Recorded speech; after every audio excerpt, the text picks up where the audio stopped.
Hi, everyone. The Ego Project is back, and I am Lisa. And I'm Christine. And together we are the Ego Project, as you all know by now. Yeah, hopefully, if you've seen the other videos.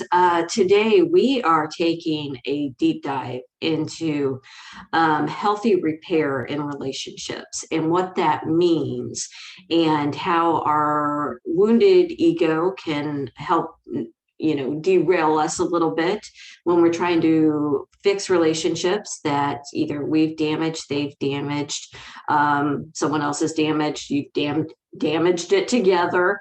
As Damage. relationships, they are so strong and they are so fragile, right? Relationships. Mhm. So, Yeah. so we're going to jump right in because I am very excited about this, Christine. I'm really interested in what this means, and how it can empower me and others into healing relationships that maybe need a little attention, and also avoiding Yeah, absolutely. Absolutely. I mean, relationships can really, really flourish with appropriate repair, and we don't recognize the power it has in building healthy relationships, mostly because of our ego, right? So exactly, yeah, especially that wounded ego, right? That aspect of it. exactly. Yeah. 100%. Yeah. Yeah. Okay. So we're going to go ahead and jump in. Pardon me. And I'm going to have a lot of questions. I have no doubt about it. And I'm just going to let you guide us through this, because I have to say, healthy repair is not something that we're hearing a lot. Mm-mm. And it's not a phrase that we use. It's not in the vernacular. Right. But I think we need to make sure that it's out there Mhm. and people can understand that they are not victims to relationships that maybe have gone awry and need some Exactly. help. Yeah. Yeah. Yeah. I Okay. love that. Yeah. Okay. So I'm going to jump in with our very first question, which is Okay. always our clarifying question, Mhm. which is, Christine, what is healthy repair in relationship dynamics?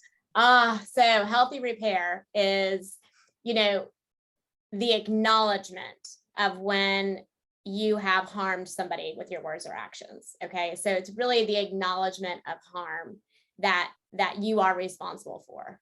Um, and it's so important because, if you remember being a child, or if you've had children, when a child does something wrong, the parents typically right behind them saying, say, I'm sorry, you know, you hit your brother, say you're sorry, right? And so we kind of become conditioned to offering repair at the request of somebody else, right? And offering it without really processing it, right?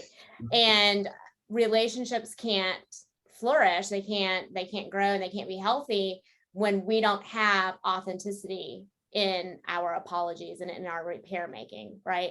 So early on, we are conditioned to provide it at request and not really process it.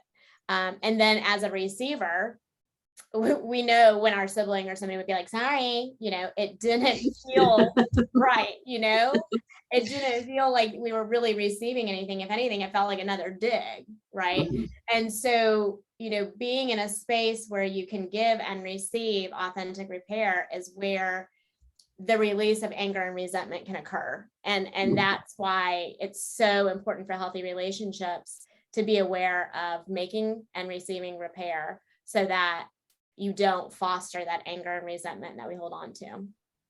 I think so often when we're thinking about hurt in relationships and something that needs repaired, we think of the biggies, the Yeah. betrayals, the hurt feelings that are so extreme, the lack of communication, so many aspects, the biggies that really can destroy a relationship, really. Mhm. But this doing healthy repair can be on a daily basis if it's done 100%. so that those small things don't become big things, Yeah. right? And, it's amazing how when you do it on the daily things, it's the practice of it that makes it so that on the big things, it's not so hard, right, to give and or to receive. And so just the practice of it when it needs to be done is important so that you can continue to do that in a healthy way. Great. So I'm going to give you a scenario. Okay. And so we're going to do a little role play here. Yeah, a little role play. Okay, so okay, we're going to use you and I. Okay, because that's safe. Okay, right. And this is a purely hypothetical, I adore Christine, we're good. If we've ever overstepped, we've addressed it. So yeah, we work on that. So, but let's go ahead and do a role play. And then we're going to do an authentic repair. Correct. Yeah. Okay. So Christine, you have offended me. Okay. In a way that I didn't know I could be offended. Okay. Okay. Good. So, let's say that we went out and, we went out to, and have a conversation and have some coffee. And a friend of ours came up and actually a friend of yours came up. And, even though we were together, you turned away from me, started talking to this person, excluded me from the conversation, and to the point where I just got up and left, and you didn't even acknowledge that I left. Dang. Oh yeah, that was awful, Christine. That was bad. Yeah, that was bad. Yeah. You would never do that. I know. But if you did, so we're going to repair this. Right. So repair, the formula for repair is really that we acknowledge what we did, right? We acknowledge how it harmed somebody. We express how we are going to try to do better. And then we ask if they forgive us, right? So that would look like, hey, Lisa, I'm so glad you took my phone call after I was so rude to you yesterday. I want to tell you how sorry I am that I did not introduce you and include you in the conversation like I should have.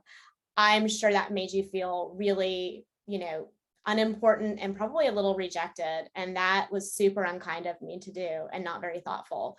In the future, I want to be really mindful of including you and making you feel like you're important to me. And I'm going to work on that so that you can trust me again and being in that space with me. Do you forgive me, or, do you need more time to think about it? Of course I forgive you. I care very much for you. I'm just curious why you would do that. I think what was going on was that I was super excited to see that friend because I have not seen that friend in a long time. And I really wanted her all to myself. And you're so wise and you have such great conversation that I was a little protective that if I brought you in, you guys would connect and I would feel kind of left out. But in doing that, I ended up kind of hurting you, and that's not something I'm okay doing. So I think that's why I did it. And it wasn't a very kind decision. And I really am sorry for that. Well, thank you. I know it took a lot of courage to reach out and to share that and to be vulnerable with me. So definitely, I forgive you. I might be a little withdrawn for a while I heal this, but, I care very much for you and our friendship. And, and I know that you would never intentionally hurt me. So thank you. Thank you. And seen. That was so great and so vulnerable, and please know that was a purely hypothetical situation, but it is one that has happened to me where as an adult, and I walked away going, I was just mean girled. I was just like, and I was like, oh, I didn't know that happened outside middle school. Right. Yeah. But we can regress real quick. Exactly. And in that type of situation, and I will have to say the repair and the friendship was not done. And the friendship is now over because there was no acknowledgement from the person of how they had behaved toward me. And I thought, well, I'll just go ahead and believe them, that's how they see me and that's how they're going to navigate the world. So I'm going to remove myself and set a healthy boundary there, because that didn't feel good. Now, that doesn't mean that if they reached out in a gracious way that you just did, in that hypothetical situation, that I wouldn't respond. So where is that? So, I was the one in that scenario who was wounded. I did nothing other than just sit there. I didn't invite it. I didn't say anything, right? So, and in that scenario, so what do you see that with maybe internalizers and externalizers, and just in people and, everyone in general? Do you find people who try to fix something they didn't break? Like, I'm going to let you talk to that, because I mean, this is a very vast, topic, but I'm curious about this. Yeah. Yeah. So, sometimes we are harmed and we do deserve repair to be done to us, and somebody's not going to offer it, right? So internalizers tend to be the ones that will sit with that and kind of be like, well, maybe I can get, maybe if I'm more like this, or if I, try to be more like that, then I'll get them to recognize that they harm me and that they're going to offer repair, or I'll get them to not do that behavior anymore or say those things anymore, right? So I'll change this about me so that I can get the desired result that I want. That creates codependency, right? Because we're changing something about what we think, feel, and do in order to get a response that we want from somebody else, right? So internalizers tend to develop some codependency traits in trying to get that repair or trying to get that change behavior.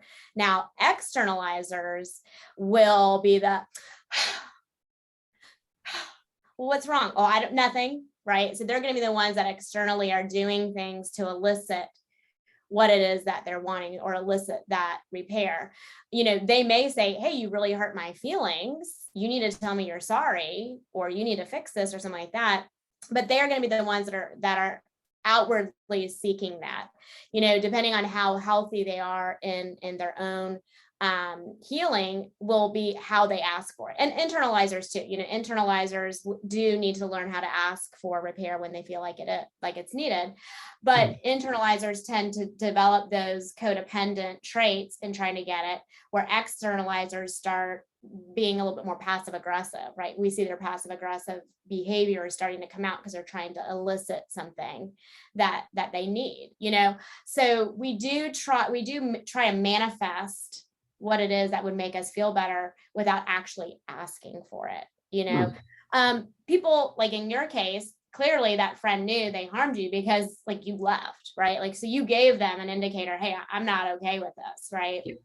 Sometimes we don't know that we've harmed somebody. Sometimes we're unaware of something we did or said hurt somebody else, right? I mean, we can probably, if we're perceptive of other people, we can pick up on it. But sometimes we're not, or we may have been experiencing our own stuff that we didn't have the space or the energy to really recognize what other people were experiencing. And so when we don't recognize it, it's okay for somebody to initiate a repair to be done, but we need to do it in a healthy way, not by creating codependent behaviors or by being passive aggressive. As we're talking about this, I was thinking, wow, my MO is definitely, as an internalizer, to try to fix things I didn't break. It's a big thing that I do. Oh, you hurt my feelings. Now I'm going to help you. I'm going to help you emotionally process you hurting my feelings. I'm going to do the work for you. Yes, I am an emotional manager. Okay, and that's, I'm taking that off my resume. It's no longer serves you. No. But I, with when this scenario occurred, I asked for more information when the person reached out, and they just kind of blew it off, and I thought, okay, I'm just going to let this go. And I think the reason that I did let it go is because I saw that there was a pattern of behavior Correct. Yeah. with this person, not just toward me, but toward others. Mm-hmm. And I had in the past hurried, to remedy the situation. Yeah. Well, and I think the biggest reason I've done that in the past is I really dislike disharmony. It makes Yep. me You don't very like the uncomfortable. discomfort of sitting in that. Yeah. Yes. Oh, yep. Yeah. And so I want to fix it real quick so that it makes me feel better. I feel I'm more balanced and harmonious. And also because I care about someone else and I'm worried that they're in pain. And so I'm learning, well, basically I stay on my own path. Yes. Yeah. No one else is on my path but me. Yeah. Okay.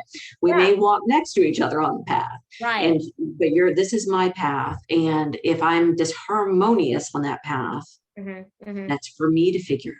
Correct. Yeah. So that's a great point, is when we take the opportunity away from somebody to be able to offer that repair that they need to do, we're stunting the relationship from being able to grow and become more authentic, right? We're actually, we're creating space for there to be more difficulties, along the way, because that's not ours to carry, that's not ours to own. And we have to sit in discomfort, I mean, that's part of our own growing, our own healing work that we have to do, is we have to sit in the discomfort of disharmony, right? Or of conflict, right? We have to sit in that so that we can grow, and we can see how people will show up. And you had a great point. Like, you had seen a pattern of behavior that you were able at that point to say, I can make a decision about this relationship because I now see a pattern. And that's because you leaned back to see if it was going to be offered to you authentically, and it wasn't. And so you're like, oh no, it wasn't. No, it was, and that's okay. I mean, really, once again, like we talked about, in our last video about boundaries, for me, it very much is, okay, I will give my time and attention to people who can meet me on the same vibration, if you will, with the same values. And that's okay. I don't wish harm on anyone. I release them with, love and light, but now we move forward. And, but that doesn't mean that maybe our paths won't cross again. Right, and we'll have another opportunity to do some healthy repair. I love what you just said about when we talked about kind of seeing relationships through a spiritual lens. And that lens, to me, as you said, that was when we rush to fix something that we did not break. And we are interrupting someone else's karma. It's their lesson, in relationships, when, we're out with our partner and our partner offends someone and we rush to defend them or to justify their actions, as opposed to allowing them to sit in a very quiet room when they said something inappropriate. Correct. Yeah. Right. We are interrupting their lesson, their karma. And so we're not showing them respect. No, and we're not allowing the true self to show up and speak to that person or speak to us and tell us what needs to be said. When we're so quick to jump in to fix or to do or to rescue or whatever, we circumvent that connection, right? That communication that's happening from our true self up through into our head and our hearts, into our ego, right? We're stopping that from happening. And I tell parents this all the time. I'm like, allow your children to struggle with things. Don't jump in right away to fix it for them or rescue them from that. Through that discomfort, through that struggle is how they learn about themselves, and exactly, our karma needs to have experiences that we're supposed to have so that we can grow and become more self-actualized, which is really where we're trying to go. All of us are trying to get back to that place. Just some of us are more aware of it than others. Well, that's good. That's good. So with what we were just discussing there, those are responses from the wounded ego. So as an example, if I rush in to fix something that I didn't cause, that's my wounded ego trying to give harmony and to ease that discomfort. And what would an externalizer do there, like in that situation? This is perfect. So I had a great example of this morning. So, so an externalizer is going to continue rehashing, right? And do like this downward spiral. Like you're not going to see them be able to come out of it. So for an example, this parent had, a child had said something to a parent to point out, hey, I don't like when you do this or you say this or whatever. It makes me really uncomfortable, and it hurts my feelings. And the parent came right back and was like, you don't talk to me that way. That is disrespect, and totally negated what was being said. And the reason why the ego responded in that way is because in the subconscious, the parent knows that they aren't showing up in the way that they should have in that moment, right? So instead of hearing that and being like, oh, wow, I need to offer repair to my child, the ego, the wounding was like, no, we're going to defend that I'm an adult and you're a child, right? And I'm going to double down on this, right? So externalizers will react. We see a lot of reaction from externalizers, come right to the defense. Yeah. That's such a great example because we've all been on the receiving end of that. Absolutely. Just done something, and we've heard a lot of the phrases that are used, such as gaslighting. Help me out with some more phrases here. Pointing the finger, right? Avoiding reality distortions, right?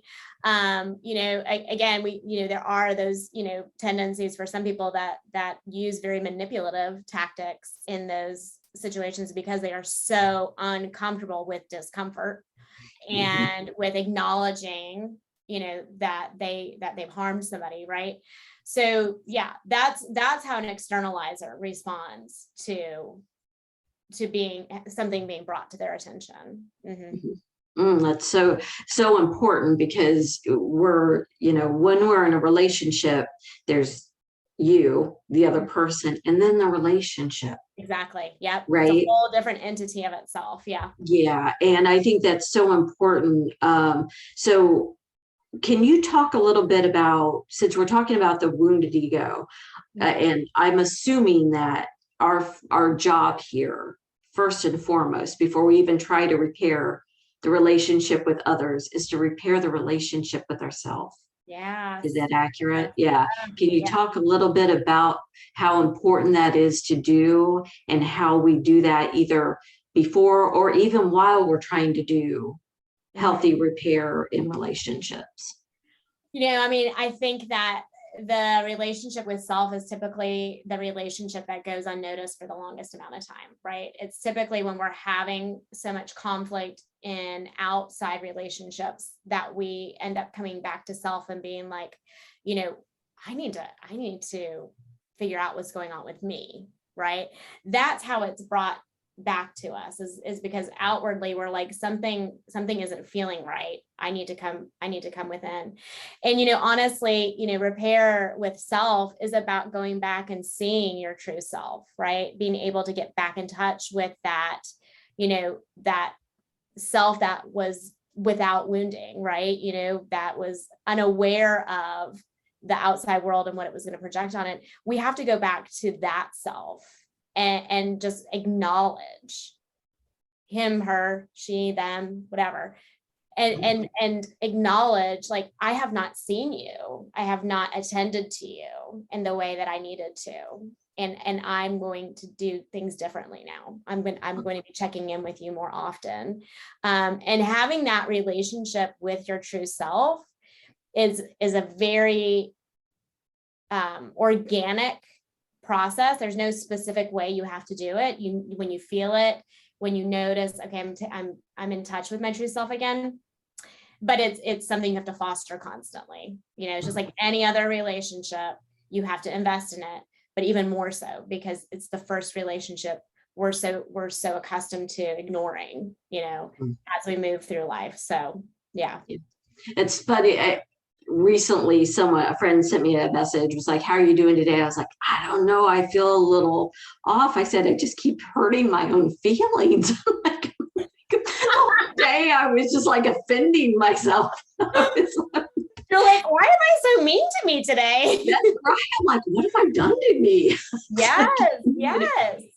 But I also thought, well, that's so important, right? Because we are so always looking externally. It's like, what's going on inside of you? And does it feel good? Does it, are you enjoying your own company?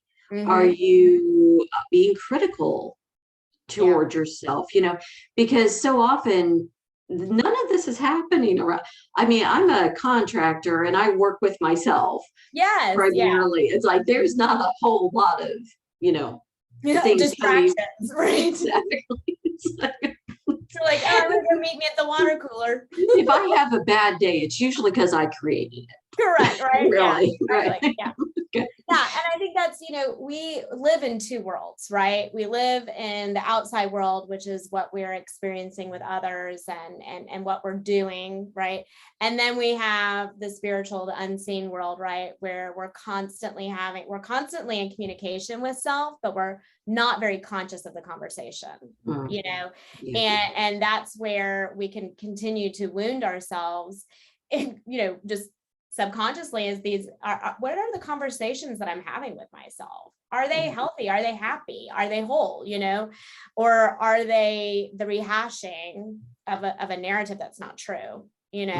So coming back to self and really being conscious of how you're speaking to yourself and how you're treating yourself is really a layer that we have to be aware of when we're navigating through relationships and recognizing where things are harmful.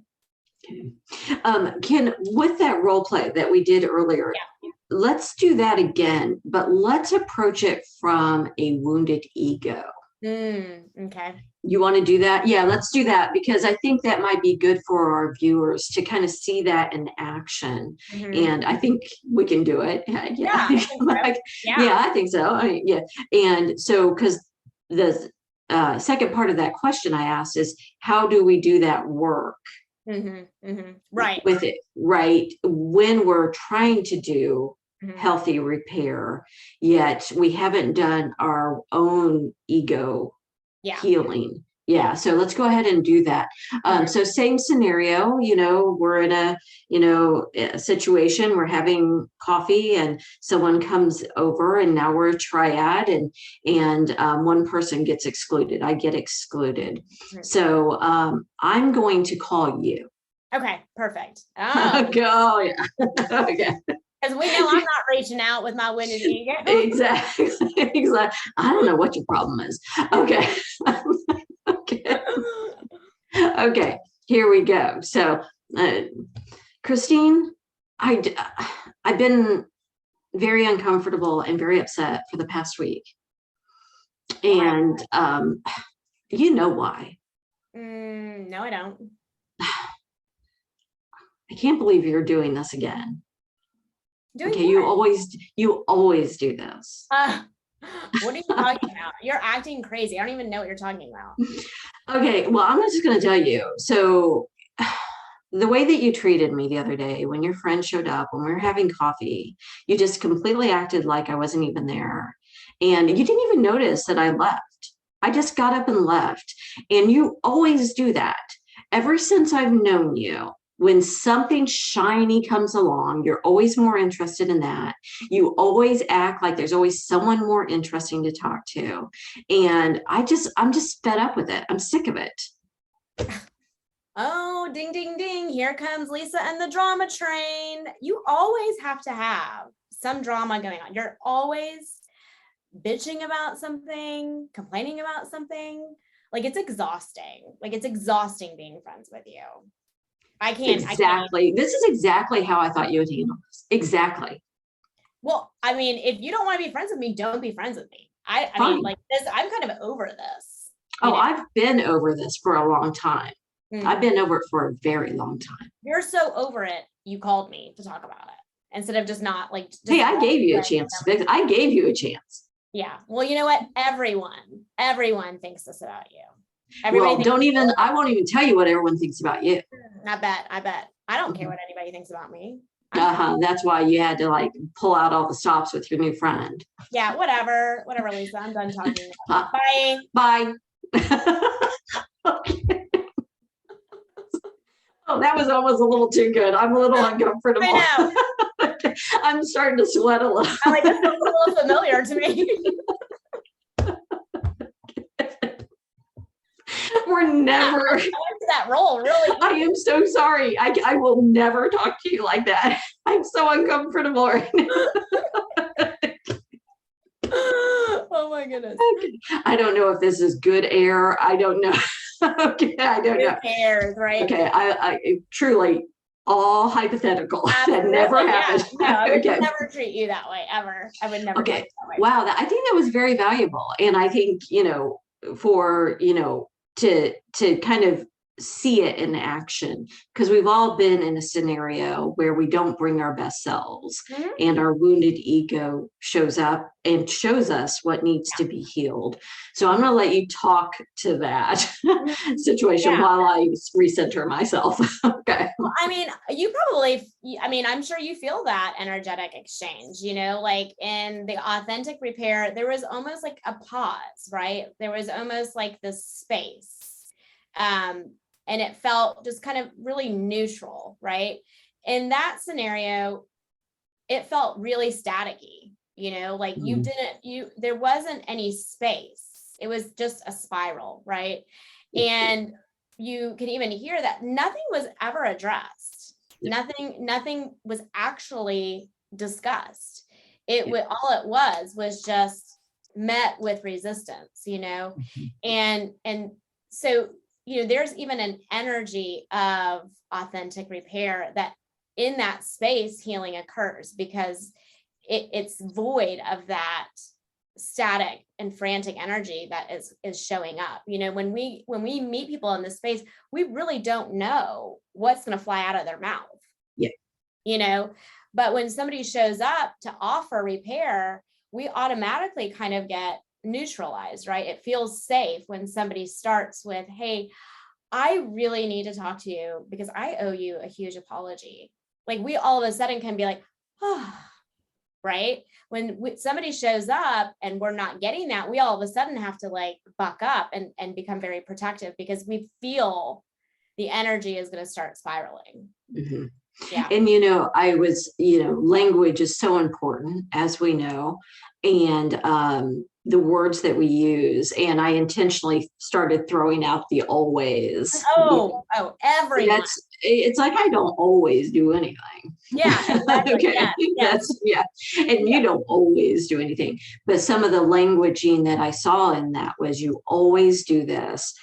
Everyone thinks this about you. So it not only went between now here, it's between two people, it went universal. It did. It exploded, right? Like it's no longer about what occurred. It's now what can we blow up now? And we do use that. We do go to very extreme language when we become very defensive, right? Because there is a part of us subconsciously that is trying to convince ourselves, right? We know that what we're saying isn't right. It's not kind. It's not respectful, right? But the more extreme it is, the more we feel like we can lean into it, right? And that's where we get that vibrational downward spiral, right? What started as irritation can lead to rage, right?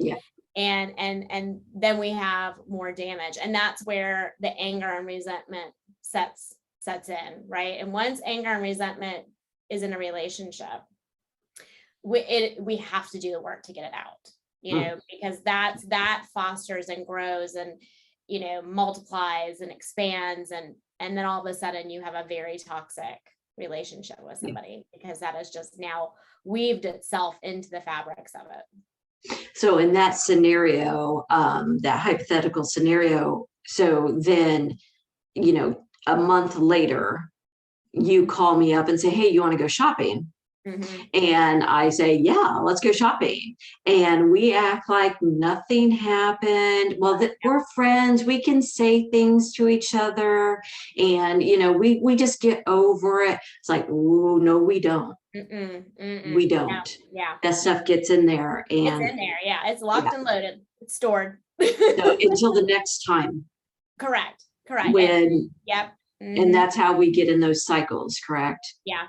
Yeah. Yeah. And that's where we find ourselves in relationships that don't feel good, but don't change because they feel familiar, right? Remember, Yeah. we talked about how we find what's familiar, not necessarily what's good for us. Mm, yeah. Mhm. Okay. So, and in that scenario, the healthy thing would be when we're both calm, Mhm. come back together Yeah. and say, we're going to be respectful. Mhm. We're going to then do the healthy repair, correct? Yeah, I mean, and sometimes somebody else has to, if you've been harmed and you're trying to initiate it, if you're trying to ask for it, you have to be aware of, is this person willing to acknowledge, Yeah. what they did? And you can tell pretty quickly whether somebody is able to do that or not. You can actually see it in a split second, my partner actually, like we were in the car and I had said something that previously probably would have, made him, triggered him or whatever. But he actually stopped and was like, you know what? Like, I'm really sorry that I got a little triggered when you said that, like that had nothing to do with you. That was actually something that I got into my ego about. And, so like, but there was a pause where I could feel the energy, but he shifted it. So when we're learning how to do this, we have our automatic responses that we have been conditioned, right, in our lives to have. But when we have this work, we have that pause of like, oh, no, I don't need to respond in that way. That's my woundedness showing up. That's This such a good, so interrupted you again. That's such a good point that this is not a one and done.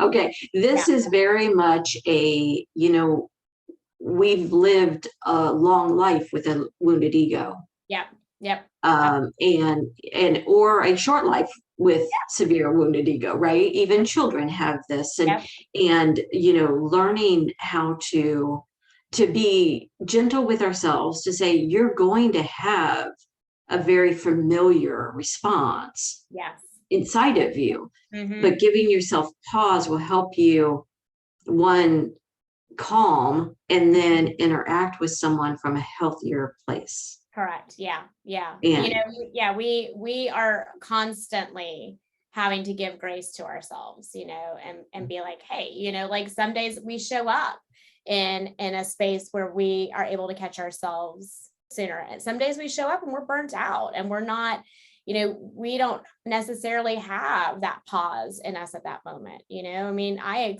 experience that, you experience that, but we do know how to do better. And that's really where we come back to, is now that we know, we're responsible for it. May not always be in the timing that others would like, but we're still responsible for it. yeah. So in that scenario where I call you up and I'm in my wounded ego, where that is, I said it earlier, feeling mean girled, Yeah. right? Yeah. Obviously, something happened in middle school that, and something got triggered. So there was wounding in there, because a healthy response could be like, I could think, oh, she was very excited to see her friend, and Mhm. I have other things I can do, Right. and I'll talk to her a little bit about maybe introducing me next time, Yeah. but Yeah. I'm happy for Christine to Yeah. see her Yeah. friend, right? That Yeah. would Or I'll be scoot around so I can join the conversation, right? Like, or I'll exactly, or introduce myself, yeah, or exactly. I mean, a Yeah. lot of different things, right? And so in that situation, I'm in my wounded ego, and I call you, and you could respond from a healed ego, Mhm, right? mhm. From a Right. healthy ego response, where, and what would that look like? How would you do that? Well, I like this situation because again, like your wounding occurred to tell you a story of your own value and worth, right? And so even if this scenario wasn't that, like if you got up and left before I even had a chance to introduce you, right? Like so that wounding is the one that's telling the story. So there may have not been intention, any harm that I was trying to, I just hadn't gotten to it yet, right? Mhm. And so, we give a chance, to come back to a healed place and be like, maybe that wasn't their intention, but I still want to express this, right? So what that would look like is if I had been doing my work and I'm like, if I hurt somebody, I definitely want to acknowledge that, that would be like me saying, oh my goodness, like you left so abruptly. Is everything okay? And checking in. And if you were like, no, I felt really left out and I felt kind of ignored, then I can acknowledge you in that space. And I don't say we weren't doing that. I can say, I am so sorry if you felt that way. That was not my intention. I really wanted to introduce you. I think you guys would be great friends. So, we acknowledge that somebody feels a certain way. Even if we don't agree with it and that wasn't our intention, we still acknowledge that feeling. And you can feel that in that scenario that we did, the role play, you could feel that response would have brought everything. And even if it's almost like, a sparkler, Yeah. right? It's like, shh, right? And it can't keep that heat because there's nothing there. Yeah. I call it like the neutralizer. Yeah. When two people come together, they're bringing some kind of energy with them, right? Yeah. And especially if there's been conflict, right? We're bringing some kind of energy to it, right? And repair neutralizes it, right? We may not be fully recovered from it, but with the repair, it can neutralize that moment so that we can see the settling for a second, Mm-hmm. Instead of like rolling up ready to let it blow up, right? So it's the great neutralizer in conflict. And in that scenario, where the next time we're having coffee, mm-hmm. and someone comes over and you introduce me to the person before they even sit down, yeah. That tells me like, oh, she heard me. Yes. She heard me and she's trying. And that shows the care in the relationship and the value of it, correct? Yeah. So the repair acknowledged you. Yeah. The changing of behavior shows that I'm attending to you, right? Oh. Now that I know something that harms you, I'm going to attend to you in a better way, right? So I see you, I hear you, I care for you, right? Yeah. That's in relationships. All we're really wanting is to know that we're acknowledged and that our needs are being attended to, and that's like where we start growing and connecting in more intimate ways, is when we feel safe that we can be acknowledged and attended to in a relationship.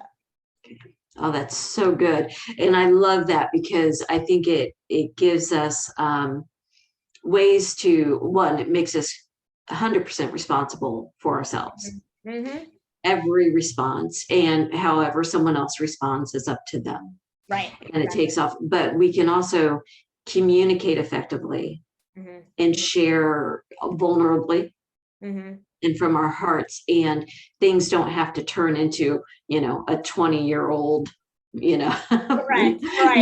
battle between well, when we were 7, you did that, that type of thing. Right. Yeah. And when we've offered repair authentically, we can lean back and no longer carry that around. Like we no longer have to be, feel guilty about it. We no longer, have to be reminded about it, right? When we offer authentic repair, that's kind of like a contract, right? That I'm not going to carry this anymore, and you're not going to use this as ammunition anymore, right? If you're saying, yes, I forgive you, it's done. Yeah. That conversation, we might have some residual things that we have to work on, trust or whatever, right? But that scenario no longer can be used. Thank you for saying that, because I mean, you can almost see couples and you see them and then you see the miles of baggage that they're dragging around behind Yes. them. Yes. And you're like, oh, you can release that. And those Yeah. relationships feel heavy. They Even do. I can't be in them feels very heavy, but also to the people around them, it feels heavy because there are landmines all around that they don't know where they can step. And I think that's where resentment starts to grow, Yes. contempt. Yes. Yeah, that's what they're carrying, like when we are on this trip, we are only supposed to have our personal item and our carry-on. That's all we're supposed to have, right? We don't need all that other stuff, right? I don't, it doesn't matter how long, right? So when you see relationships that you can just see the layers of resentment and anger and contempt and regret, and I mean, you get just like this downward vibration, you can feel that, and that was never meant to be theirs. We're supposed to be lighter in relationships, and that's how we get there, is by showing up ready to give and receive repair. That's so good. Now I'm going to have to ask, because this scenario had, our role play was two people trying to communicate, even though it was clumsy and had a lot of toxicity in it. They're still trying. Communication was still being activated, right? Yeah. And so there was energy flowing there. So there are some things that happen in our lives and we never get an apology for them. We've been really wounded, traumatized. Someone has, maybe they've passed before we could fix the situation. So, there's no one there directly. Maybe they've cut contact, ghosted you, a lot of different scenarios. So I'm going to let you talk about what that looks like. How do we heal when we don't get an apology and healthier repair? Yeah. And I wish I could say, oh, you can do it yourself, but you can't, right? I mean, that's the beauty of how we're designed, and how, relationships are so important, and we have to be very conscientious of them, is because when we don't get that repair, that person is gone or they've passed or whatever, we don't have this like surrogate for it. Like, we don't have this other option for it, right? So that wounding has a harder time. It's like another layer that we have to work through in getting back to healing. So, for ourselves, in our relationships, we should be so mindful of opportunities where we need to make repair, because without it, that's a layer that we're giving to somebody that they don't get to undo it without work, right? So we're really putting things on people that they have to carry with them, and then the same way, if we don't get it ourselves, we have to be aware that I have to do some work around this. I don't get to just say, well, that's all right, Zen, I'm perfect. No, it's a layer that we have to work through, and that's that ego work, right? Is what about that situation? What did I start telling myself in that situation? So in your situation, because there was wounding already there, you're probably thinking something like, nobody, I'm never included. I'm not fun to be around. People don't want to be my friends. We start going into that extreme conversation internally, right? And so we have to be very aware of what is the wounding saying to me, that is not true, right? That is a false narrative. Let me be mindful of it, and let me do the work to go back to true self, to remind myself who I really am, right? And so that's the layer of work we have to do when we don't get that repair. Would you encourage people, a scenario? I mean, one, I'm not going to put a hierarchy on wounding. Something that wouldn't even affect, maybe, taking you as an example, affect you, could, based on my early life wounding, be so extreme, right, that it is, very painful and may take a lot of processing to heal it. So I'm not even going to hierarchy so would you say that if someone feels very wounded and is very hurt, that reaching out to a trusted friend, a therapist, someone, a spiritual advisor, to help them process through it, would you find that would be the most valuable thing that they could do? Yeah, I mean, and I think this is something that, especially when people pass without getting repair from them, it's really important to work with somebody to recognize what it is that needs to heal from that wounding of them, right? Because that will go back to what are those false beliefs about self, right? So it is really important to work with somebody who understands what that is, because unless you have somebody really kind of, in this series is a great support for that too. So you're aware of, hey, I didn't get this from them. And I hate that I never got that. It makes me angry at them. I have resentment towards so-and-so for never saying, that you were sorry about X, Y, and Z, and I'll never get it. You have to go find out what is the healing that has to occur with your ego in order to heal. Because that's really what it comes back to, is something they did, dug in to something in your subconscious that you believe that's not true. Yeah. So as an example, let's say you were in a relationship and the relationship ended, and the relationship ended because the person ghosted you. Right. Stopped communicating, stopped responding to texts, or, in any manner. They just completely ghosted you. And for those of you who don't know what ghosting is, it's when you have an established relationship and all of a sudden the person stops communicating with you. And there was no ending to it.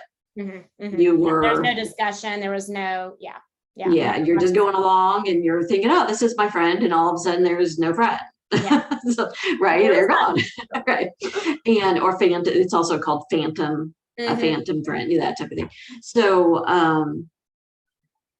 in that scenario where they've now ghosted you, would you advise the person do they need to have closure? I mean, the closure word, do they need closure with that person, or do they need closure with themselves? I always say, listen, we offer repair, we seek repair when it's in our best interest, right? And some people, it's not appropriate to go seek repair from them because they're obviously not healthy enough to offer it, but sometimes we go and seek something because maybe we're not necessarily in a secure place ourselves, right? So we're like, if I just do this, if I go reach out to them, then maybe they'll decide they want to be with you, right? So that's some of those externalizing things to try to get our needs met. So be very conscientious of why am I seeking this repair, right? But it is something that if it's not in our best interest, then we do the work internally to undo that wounding, right? We don't go seeking it out if it's not in our best interest. If we're not assured that we're going to get a healthy response from that, right? Because then that's just externalizing, or we're doing some codependent traits. Yeah. I'm pretty sure if someone ghosts you, there's not a lot of healthy healing on the other side of that. They're not offering repair. Yeah, they're not going to give you that. They're not on the other line waiting to apologize to you. No, they're not like, well, I really hope this person comes to me so I can own up to all of my stuff. Obviously there's a lot of armor already in place to protect that wounded ego. Yeah. Okay. But you know what? We do it, right? We do things like that because we're conditioned to, if I do this, then I'll get it, right? And that's where we have to be really mindful of, are we going to a dry well to get water? That's so good. Yeah. And I love that you brought up codependency, because we're going to be talking about codependency, and that's coming up in the videos. And I think it's going to clarify what codependency is for a lot of people. A lot of people don't understand it. Yeah. They do not understand it. And they don't understand, when you are codependent, you are in charge of healing that yourself. Correct. Yeah. Yep. So important. I mean, all of this is healing yourself, right? But I love this healthy repair, because it is like we said earlier, we have you, me, the relationship. And the relationship needs attention in the same way we individually need attention. And, doing healthy repair on a daily basis, when small things are, show up, that means we can heal the big things a little easier, because we're already learning that skill and learning how to communicate effectively. And the ego healing has already begun. Yes, the ego healing has already begun. Yep, absolutely. That's lovely. Is there anything else that you want to add about healthy repair in relationship? I think it's important that if you haven't offered repair for something, maybe something big that happened in a relationship that you have, and you haven't acknowledged it and how it harms somebody, take the time to go back and be like, hey, you know what? I was just thinking today, I never really apologized to you about how I treated you when my friend came to the table. That's been something that's been sitting with me. And I just really want to come here, and I want to let you know how much I regret doing that. And that must have felt really, isolating and made you feel really unimportant. And I never want to make you feel that way. And so, following through, right? So I think if you're sitting with something that you feel like you need to offer repair for from the past, as long as if it's in your best interest, right? Then offer it. Going back to people that you've harmed, from prior relationships, probably not a good idea if you're in a new relationship. We don't open the door for things like that. But in your relationships currently, if you feel like you need to offer repair from something in the past, it's a good time to do that. Thank you for saying that, because I do that. I actually did it last week. I said something and with some friends, and inadvertently offended one of their children, and I didn't know this situation, and I gave myself 24 hours, because the conversation continued. It would have been inappropriate to stop it. And I thought, no, tomorrow, if I'm still feeling uncomfortable and feeling like, what I said, because I wanted to make sure that I wasn't doing, that internalizer, I'm going to fix something. That's not broken. And I did. I called her up and I said, I just been reflecting on this, and I just want to offer an apology. And she was so gracious. And she's like, oh, I didn't even think anything about it. And she's like, you're amazing, and blah, blah. And I was like, thank you, but I just want to let you know that I value our relationship, and I would never intentionally, want to offend your child and or anyone for that matter. And then we went on and talked about other things, and everything is good. And if there's more that she would like to talk to about it, I'm open, but I don't think we need to. And it's that easy. Now I could carry that and then start walking on eggshells, or avoid her, or start to try to justify within my actions. But I'm human, and it wasn't intentional, but it still needed to be acknowledged, because I could tell, and she even said, oh, this is something that my child really respects. And I was like, okay, so would not have known that if she hadn't said that. And she could have carried that. Exactly. And that's what repair does. It lets us kind of dust our hands off and move on, Oh, so good. Well, I am so excited to talk about, more ego wounding and healing and all that good stuff. We hope that this was beneficial to our viewers. The feedback that we're getting on the videos has been very positive. And so thank you for being so vulnerable with us and sending us, how this is, impacting your lives, and offering you different ways of viewing things, and healing that wounded aspects of yourself. And I think if you don't have anything else to add, Christine, I will see you next time. Absolutely. I can't wait. All right. Bye-bye. Bye.